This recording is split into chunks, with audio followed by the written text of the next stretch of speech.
Hi, ഞാൻ വിദ്യയാണ്. ഞാൻ നിങ്ങൾക്ക് പരിചയപ്പെടുത്താൻ പോകുന്നത് വാഴപ്പിണ്ടി തോരനാണ്. വാഴപ്പിണ്ടി തോരൻ ഉണ്ടാക്കാൻ വേണ്ട ചേരുവകൾ എന്തെന്ന് നോക്കാം.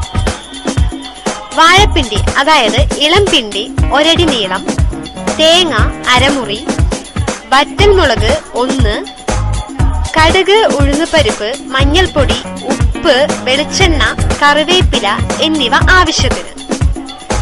ഇനി നമുക്ക് തയ്യാറാക്കുന്ന വിധം നോക്കാം.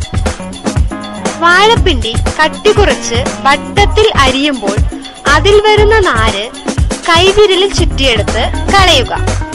എന്നിട്ട് ചെറുതായി കൊത്തിയരിഞ്ഞ് ഉപ്പ് പുരട്ടി വയ്ക്കുക. അരമണിക്കൂർ കഴിഞ്ഞ ശേഷം ചീനച്ചട്ടിയിൽ എണ്ണ ഒഴിച്ച് വറ്റൽമുളക് നുള്ളിയിട്ട് കടുകും ഉഴുന്നുപരിപ്പും ഇട്ട് മൂപ്പിച്ച് അതിൽ വാഴപ്പിണ്ടി വെള്ളം പിഴിഞ്ഞിട്ടിളക്കി അടച്ചു വേവിക്കുക.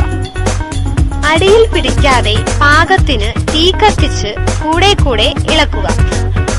വെന്ത ശേഷം കറിവേപ്പില നുള്ളിയിട്ട് തേങ്ങയും തിരുമ്മിയിട്ട് ചേർത്തിളക്കി വാങ്ങിവെച്ച് ഉപയോഗിക്കുക. തോരനിൽ വേവിച്ച ചെറുപയർ പരിപ്പും ചേർക്കാം. നാരുകളുടെ കലവറയാണ് പിണ്ടി.